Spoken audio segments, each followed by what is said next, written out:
Sobat AGBers, balik lagi bareng aku Afifah di program AGB Bertumbuh Selangkah lebih maju, AGB Growing the Future. Seperti biasa, kita bakal ngobrol hal-hal inspiratif seputar dunia agribisnis dan pengembangan diri mahasiswa. Edisi kita kali ini, kita punya tema nih yang sangat menarik. Tapi sebelum itu, perkenalkan aku Afifah Putri Nasiro sebagai penyiar hari ini, salah satu mahasiswa agribisnis 60, di mana aku tergabung sebagai himpunan mahasiswa agribisnis, di mana kewirausahaan dan kemitraan. Di situ aku mempunyai proker di mana yang dinamakan Hipmat. Di situ kita juga berdagang, bermulai bisnis, dan hal tersebut membangun mental aku sebagai mahasiswa berwirausaha. Nah, dari itu tema kali ini sangat menarik dan selinear dengan proker aku, yaitu berbisnis di kampus, kuliah sambil dagang, atau dagang sambil kuliah ya.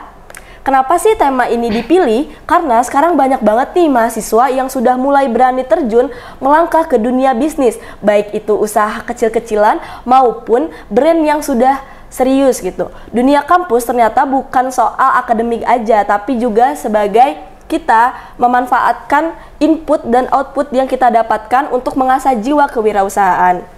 Nah, di studio kita hari ini sudah hadir seorang narasumber inspiratif, yaitu dari mahasiswa agribisnis 60. Beliau merupakan mahasiswa dan juga pemilik usaha Rice Bowl Bowlicious. Yuk langsung aja kenalan dan sapa Kak Gilang. Halo Kak Gilang, Halo. apa kabar? Kabar baik, alhamdulillah, sehat selalu. Boleh perkenalkan diri kepada teman-teman? Halo AGBers dimanapun kalian berada, perkenalkan nama aku Gilang Fauzinda, biasa dipanggil Gilang, dari Departemen Agribisnis juga, Angkatan 60, bareng dengan Afifah. Rasanya senang sekali ya bisa diundang ke podcast ini gitu. Salah satu tempat yang emang didamba-dambakan oleh mahasiswa agribisnis juga, dan masuk dalam salah satu rangkaian masa pengenalan departemen waktu itu, kita dimobilisasi buat mengenal lebih jauh tentang ruang podcast ini. Namun aku memutuskan untuk tidak masuk karena motivasinya adalah aku pengen masuk ke ruangan ini sebagai orang yang diundang ataupun orang yang mengisi acara di sini gitu, dan memberikan inspirasi yang sekiranya bisa aku bagikan ke teman-teman semua kayak gitu. Wah, keren banget ya Kak Gilang. Berarti ada fun fact sendiri ya. Betul. Jadi Kak Gilang ini ternyata waktu masa pengenalan departemen gak mau nih masuk ke sini karena pengen masuknya sebagai mahasiswa yang inspiratif ya. Betul. Dan hari ini hal itu tuh terwujud gitu ya. Kak Gilang sebagai narasumber kita hari ini, dan seneng banget nih kita udah bisa mengundang Kak Gilang hari ini. Sobat AGBers, kita akan denger langsung nih cerita seru dari Kak Gilang tentang bagaimana kuliah bisa berjalan, bisnis juga bisa berjalan dengan lancar. Jadi teman-teman, kuliah itu nggak cuma tentang di kelas aja gitu, tapi kita juga bisa memanfaatkan waktu luang untuk membangun bisnis seperti Kak Gilang itu sendiri. Wah, seru banget ya Kak Gilang. Oke, kita lanjut aja nih. Pertama, boleh ceritain nggak sih Kak Gilang, apa yang melatar belakangi Kak Gilang untuk membuka usaha Rice Bowl Bowlicious ini? Oke, Pipa, terima kasih. Sebelumnya aku kenalin usaha aku dulu ya. Nah, jadi usaha yang aku rintis bareng rekan-rekan aku diberi nama Bowlicious. Jadi Bowlicious adalah suatu usaha yang bergerak di bidang food and beverage, di mana spesifikasi kita memang ngejual rice bowl gitu ya. Dan ada beberapa latar belakang gitu yang melatar belakangi kenapa aku dan tim itu memutuskan untuk ngejual rice bowl gitu. Yang pertama, emang kebutuhan peluang pasar itu terbuka besar untuk rice bowl. Seperti yang kita tahu juga, rice bowl yang ada di kantin-kantin kampus itu harganya apa ya? Kalau aku bilang itu tuh cukup mahal, cukup pricey gitu dibanding dengan budget sarapan mahasiswa. Nah, permasalahan yang kedua adalah memang banyak sekali mahasiswa-mahasiswa yang paginya itu malas sarapan gitu, malas sarapan karena alasannya satu, ribet dan lain sebagainya. Dan juga harga sarapan yang ada di kampus juga aku bilang cukup pricey ya? Gitu, cukup pricey gitu. Dan alasan yang kedua kenapa aku memutuskan untuk mulai usaha ini bareng teman-teman itu adalah memang kebutuhan pribadi gitu. Nggak muluk-muluk gitu. Aku butuh duit buat survive gitu, buat hidup di sini kayak gitu. Jadi aku memutuskan untuk membangun usaha bareng teman-teman aku kayak gitu. Dan alasan yang ketiga yang melatar belakangi kenapa aku memulai bisnis ini adalah memang dari dulu ya, dari tingkat 1 tuh sudah interest gitu, cukup interest di bidang kewirausahaan, di mana memang waktu itu kalau teman-teman aku dagang karena memang tuntutan kepanitiaan dan usahaan gitu kan. Waktu itu aku memang dagang pure pakai modal aku sendiri. Danusan pure pakai uangku sendiri, modal sendiri, jualan sendiri, dan menikmati keuntungan aku sendiri gitu. Wah, keren banget nih Kak Gilang ya. Berarti gitu. Dari ini ya, peluangnya tuh dilihat dari peluang dari kehidupan sehari-hari ya, kita sebagai mahasiswa. Kalau sebenarnya kita nih mahasiswa karena sedikit banget waktu ya, dan kelas pagi juga mungkin, jadi susah untuk sarapan gitu ya. Betul. Dari situ Kak Gilang memanfaatkan ide untuk membangun Rice Bowl Bowlicious ini dengan harga terjangkau. Betul. Juga ramah di kantong mahasiswa ya. Betul sekali. Praktis dan juga mudah gitu untuk dibawa kemana-mana untuk sarapan. Betul. Menarik banget sih ide-idenya. Juga tadi Kak Gilang singgung juga kalau misalnya pertama kali itu pakai modal sendiri ya. Betul, pakai modal sendiri. Dimana tadi mahasiswa-mahasiswa banyak yang berjualan karena tuntutan kepanitiaan, tapi Kak Gilang sendiri udah mau mengorbankan modal sendiri gitu. Betul. Untuk membangun usaha. Itu salah satu ide yang menarik gitu ya, yang bisa teman-teman gunakan juga gitu. Kalau boleh tahu kenapa nih Kak Gilang milih konsep Rice Bowl? Kenapa nggak kayak yang lain atau yang lebih praktis? Kenapa milihnya Rice Bowl gitu? Apa keunikan yang dimiliki oleh Bowlicious itu? Nah, kalau ditanya kenapa Rice Bowl ya, justru karena Rice Bowl itulah yang praktis gitu. Praktis dan sesuai sama gaya hidup mahasiswa gitu. Mahasiswa tuh pengen makannya cepat, gampang dibawa kemana-mana. Dan cocok banget tuh buat mahasiswa-mahasiswa yang sibuk kuliah ataupun nyambi kerja part-time dan lain-lain gitu. Nah, yang kedua juga harganya terjangkau. Jadi di sini aku di sini sebenarnya celah dari yang bisa kita masukin gitu. Aku dan tim melihat bahwasannya Rice Bowl di IPB itu lumayan pricey. Nah, di situ tuh aku bisa coba buat Rice Bowl juga gitu, tapi harganya terjangkau. Cukup 10.000 dengan varian rasa yang ada 3. Yang pertama ada saus teriyaki, yang kedua ayam masam manis nanas, dan yang selanjutnya ada sambal korek. Sambal korek.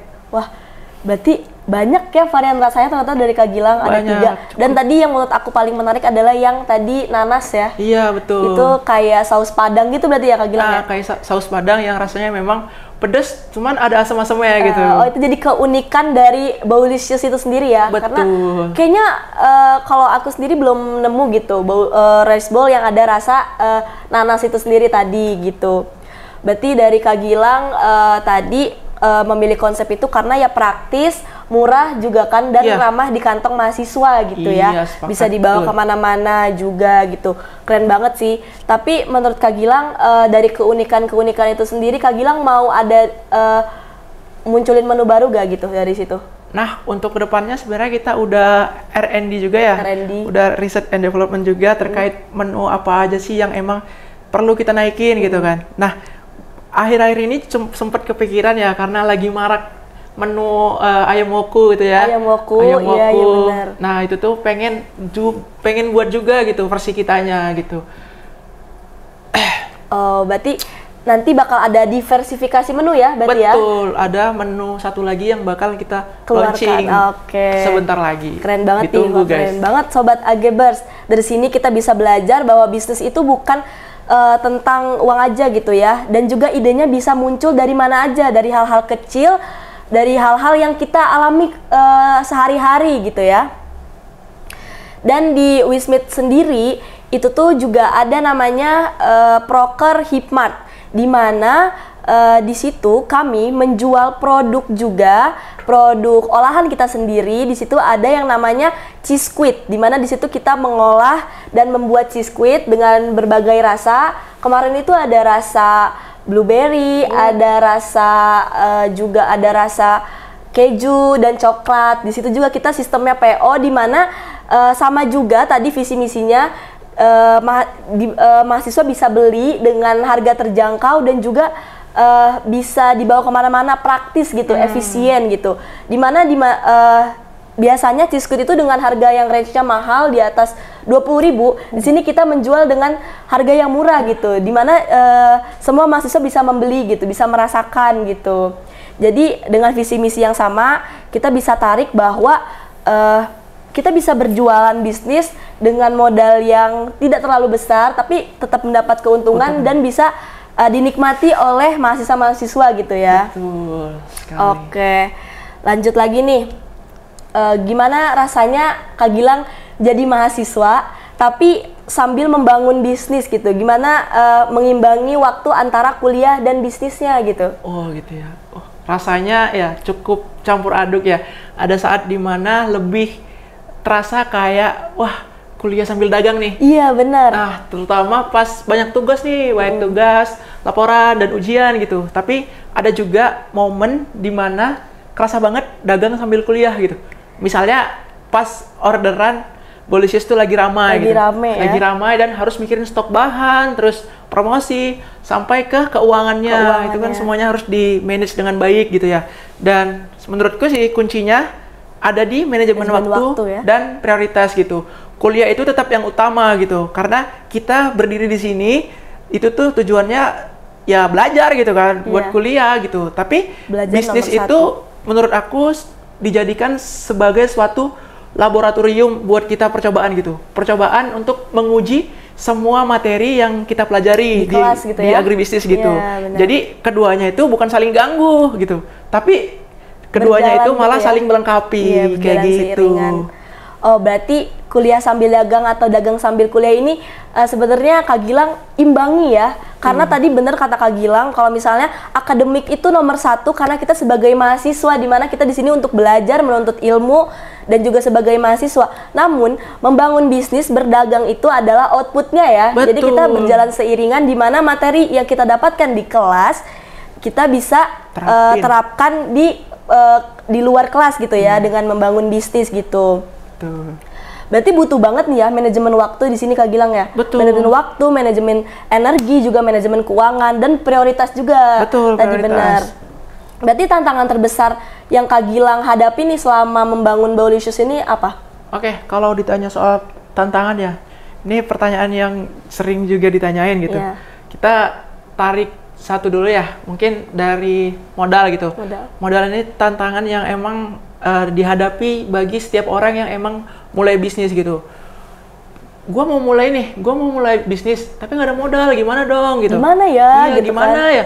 Padahal kalau semisalnya pengen niat pengen usaha gitu, pengen dagang, ada aja jalan yang buat kita tuh bisa dagang gitu.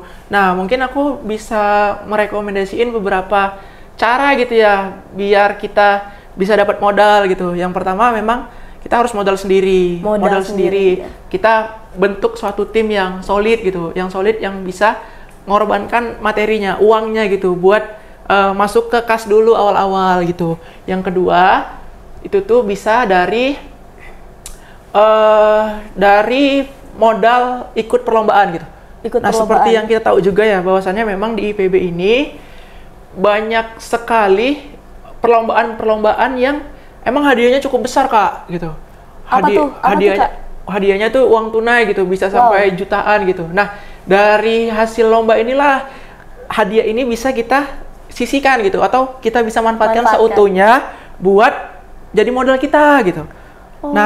Kayak gitu. Terus ada juga kita bisa cari pendanaan bisnis dari pihak ketiga Kak. Pihak ketiga itu bisa dari kampus ataupun dari sponsorship gitu. Kayak kalau di kampus ya, kalau di IPB ada program pendanaan bisnis yang namanya PMW, SI, sama sekolah startup tuh. Bagi teman-teman yang emang niat aku pengen bisnis nih, cuman terkendala modal, tuh kalian bisa daftar tuh PMW, SS dan SI yang diselenggarakan oleh CDA IPB. Nah, kalau untuk pendanaan pihak ketiga, kalian bisa bermitra dengan katakanlah bank, bisa Bank Mandiri, BSI dan lain-lain gitu. Kalian bisa bermitra sama mereka kayak gitu. Oh, berarti banyak ya Kak. Betul. Apa sih namanya untuk dari modal itu sendiri gitu ya. Bisa dari modal kita atau dari modal pihak ketiga, dan juga tadi juga ada ikut perlombaan ya. Betul. Berarti Kak Gilang juga sering gitu ikut perlombaan. Alhamdulillahnya nggak terlalu sering, cuman ada beberapa perlombaan yang emang aku ikutin, aku jalanin yang emang semisal menang nih, aku pakai uangnya untuk bisnis, usaha gitu ya. Buat beli aset kah atau beli apa gitu. Pokoknya buat usaha. Berarti gitu. berguna gitu ya uang dari perlombaan itu. Berguna sekali Kak, kerasa Dan sekali. tadi berarti manajemen waktu juga penting ya. Betul. Kakak membagi waktunya gimana nih antara kuliah sama usaha? Nah, aku pakai prinsip 3-2 Kak. Apa tuh Kak 3-2? Yang pertama ada organisasi, terus akademik. Aku nggak terlalu fokus di akademik, di organisasi deh. Akademik, terus dagang sama tidur. Nah, kalian harus milih 2 di antara ini. Katakan dari 3 prioritas ya. Kita kalian harus milih 2 di antara 3 ini. Katakanlah aku milih akademik sama dagang gitu. Nah, otomatis yang aku korbankan adalah waktu tidurku. Nah, kalau aku sih ngakalinya seperti itu. Dan kalau aku milih waktu tidur dan dagang, berarti yang aku korbanin akademik. Nah, ini tuh nggak baik gitu teman-teman. Jadi, bagaimana caranya kalian itu tetap dagang gitu, tapi ada yang misalnya bisa kalian korbankan dan itu nggak terlalu ganggu waktu kalian gitu.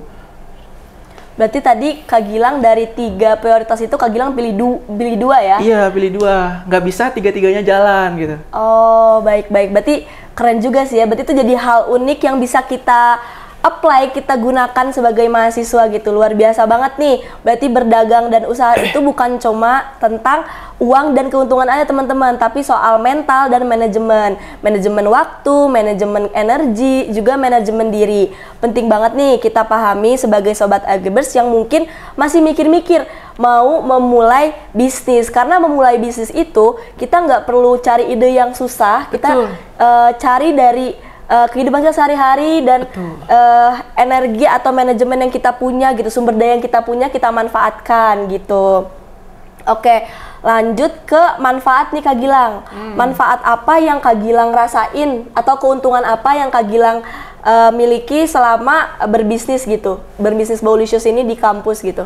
Oke, manfaat yang aku rasain selain keuntungan gitu ya, selain dapat duit gitu. Ya, udah pasti untung ya? Iya, benar. Karena berbisnis gitu. Selain itu juga aku ngerasain bahwasannya aku belajar, manfaat yang aku dapat itu aku punya time management yang cukup baik lah. Ya. Di situ aku bisa ngebagi waktu, bagaimana caranya aku bisa survive di akademik, namun dagang aku jalan di situ kayak gitu. Dan di sini juga aku belajar untuk memprioritaskan hal penting. Hal penting mana yang harus aku kerjain dulu, baru habis itu menyusul hal-hal yang lainnya kayak gitu. Selain itu, aku juga belajar langsung tentang pasar yang ada di IPB ya, maksudnya pasar konsumen gitu ya? Konsumen yang ada di IPB gitu. Di sini aku jadi tahu bahwasannya apa yang mahasiswa suka gitu kan. Terus mahasiswa mau gitu ya. Bagaimana caranya aku menghadapi komplain dari konsumen. Terus bagaimana caranya aku muter strategi biar jualan itu konstan, setiap bulannya itu pendapatannya segitu-segitu gitu, dan harapannya itu malah naik kayak gitu. Selanjutnya aku manfaat yang aku dapat tuh membangun relasi sebenarnya. Aku di usaha ini ketemu banyak orang gitu, mulai dari pelanggan, terus teman yang ikut bantu, sampai dosen juga yang kasih masukan tentang usaha ini kayak gitu. Usaha yang Kak Gilang ini ya? Iya betul. Selanjutnya mungkin yang paling aku tekankan di sini mental sih. Di sini mentalku gitu kan, jadi lebih baik lah daripada sebelumnya kayak gitu. Nggak semua hari orderan tuh rame kayak gitu. Nggak setiap bulan pendapatnya tuh konstan segitu, kadang sepi, terus kadang juga rame gitu. Nah di situ aku tuh belajar sabar gitu, belajar sabar menghadapi itu, konsisten dan cari solusi, bukannya malah menyerah kayak gitu. Berarti mentalnya udah kuat ya diserang berbagai macam komplainan atau lagi sepi, kadang-kadang rame gitu ya. Berarti tadi juga manfaatnya Kak Gilang dikenal juga ya sama dosen-dosen gitu di agribisnis. Lumayan. Ada nggak nih hal unik yang ditanyain atau masukan-masukan dari dosen-dosen yang Kak Gilang dapetin gitu? Kalau saran atau ada yang buat Kak Gilang unik gitu? Dari konsumen juga boleh. Kalau saran dari dosen ya, kalau saran dari dosen tuh karena memang dosen nggak ikut produksi, dosen itu lebih ngasih insight tuh tentang ilmu-ilmu keuangan, Keuangannya ya. ilmu bagaimana cara kita promosiin barang kita, terus bagaimana caranya kita perencanaan buat 3 bulan ke depan, kayak gitu. Dan kalau untuk insight-insight yang didapat dari konsumen, pelanggan, ya pasti kalau enggak pujian, pasti ya masukan gitu. Masukan ya. Nah, kalau dari aku sih banyak komplain tuh, ada komplain tentang porsinya banyakin Kak, kayak gitu. Porsinya banyakin, harganya murahin. Harganya asinin dikit Kak. Asinin dikit. Nah, kayak tapi gitu dari sih. komplainan-komplainan tersebut Kak Gilang jadi improve juga ya ke rice bowl-nya gitu. Betul, komplain-komplain inilah yang menjadi bahan bakar kita untuk tetap semangat gitu. Bukan malah karena komplain kecil ini kita jadi ngedown gitu ya? Jadi jatuh. Nah, ini juga pelajaran yang bisa kalian terapin gitu bagi teman-teman yang sekiranya memang mau mulai usaha gitu. Jadikan komplain itu sebagai bahan bakar untuk tetap semangat gitu. Bukan malah jadi buat kalian itu menyerah kayak gitu. Wah, mantap sekali nih Kak Gilang. Jelas banget nih Sobat Agebers bahwa kalau bisnis itu bisa melatih soft skill dan hard skill yang kita miliki selama di perkuliahan. Betul. Ya. Mungkin nggak kita dapetin di ruang kelas, tapi kita dapetin saat kita berbisnis gitu ya. Betul. Oke, boleh dong kasih tips and trick nih Kak Gilang untuk bisa membangun bisnis tanpa takut dan ragu gitu. Atau apa nih langkah kecil yang dulu Kak Gilang mulai saat awal-awal merintis bisnis ini gitu? Oke, yang pertama mulai dari masalah sekitar gitu. Mulai dari masalah sekitar. Kayak contohnya aku mulai atau berangkat dari permasalahan bahwasannya mahasiswa itu jarang sarapan. Terus kalau mau beli sarapan tuh nyari yang murah, yang praktis dan yang hemat kayak gitu. Nah, yang pertama adalah mulai dari masalah sekitar gitu. Nah, dari masalah ini kalian bisa tarik garis lagi. Kira-kira dari masalah ini pasarnya siapa gitu. Pasar. Okay. Karena memang kalau kita sebagai pedagang ya, kalau kita produksi pasti kita nyari pasar gitu. Iya, benar-benar. Kalau enggak gimana kita mau masarin gitu kan? Kita nggak punya pasar. Konsumen ya. Nah, yang kedua cari pasar gitu. Nah, setelah itu R&D lah, coba dulu kecil-kecilan, pakai modal dikit. Kalau waktu aku itu kita R&D pakai modal sendiri. Pakai modal sendiri yang Kak Gilang punya ya? Iya. Sama teman-teman kan ya? Sama teman-teman gitu. Kita ngeluarin budget uang gitu buat kita R&D, buat kita nentuin menu apa aja yang bisa jadi unggulan kita kayak gitu. Yang konsumen mau, yang pasar mau ya? Betul. Jadi Kak Gilang juga cari ini ya, cari apa namanya? Cari konsumen juga ya, sambil melihat-lihat nih mahasiswa apa sih yang diinginkan mahasiswa gitu ya. Nah, kayak gitu. Terus bangun tim yang solid karena apa ya, usaha kita kan usaha pasti ada naik turun, ada masa di mana yang satu semangat, yang satu lagi nggak semangat gitu ya. Nah, kalian itu harus nyari tim yang solid dan benar-benar bekerja sama ya, terus cari leader yang memang semangat terus gitu. Semangat terus, gerakin terus. Nah, itu tuh perlu, itu orang yang kayak gitu tuh perlu. Support sistemnya kuat gitu ya. Betul. Selain itu, kalian juga bisa manfaatkan circle yang ada di kampus. Nah, teman-teman yang ada di kampus. Relasi berarti ya. Betul, relasi itu penting banget kalau kita mau mulai usaha gitu. Karena ya waktu pemasaran pertama sebelum kita dikenal orang banyak ya teman-teman kita dulu. Iya benar, teman-teman kita terdekat kayak gitu. Teman-teman departemen kita gitu. Nah, kita bisa tanya-tanyain mereka nih maunya apa gitu kan. Apa sih yang dibutuhin sama mereka. Dari situ kan ide muncul ya. Iya, betul. Ide muncul terus kayak semangat juga nih ketika teman-teman dekat kita, teman-teman kampus kita tuh support gitu kan. Support bisnis kita gitu. Nah, selanjutnya aku jawab lagi ya. Iya, boleh. Selanjutnya itu kalian bisa gabung komunitas atau organisasi kewirausahaan yang ada di kampus gitu. Karena di situ juga balik lagi sebenarnya ke relasi gitu. Di situ kalian bisa sharing apa permasalahan di usaha kalian dan mungkin permasalahan yang kalian alami itu udah dialamin oleh teman-teman yang lain gitu. Nah, jadi teman-teman yang lain itu bisa ngasih masukan gitu. Kita step apa yang harus kita ambil gitu, keputusan apa yang harus kita ambil gitu.